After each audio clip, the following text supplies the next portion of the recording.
Mình lắc đúng có trùng. Cắt trùng.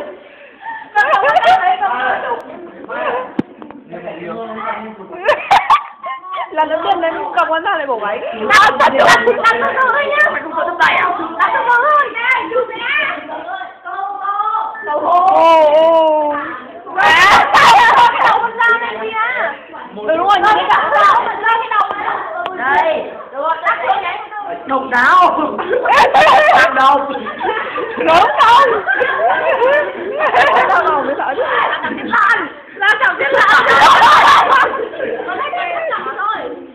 Ôi đứa có cái này được ăn. Ăn đâu. Cứ như sinh nhật Tuấn đi nhở? Ừ rồi, như đúng rồi chứ. Sinh nhật Tuấn tớ cắt mà. Tuấn ơi, đừng cắt đâu à. À, xích con này. Con chó kia là của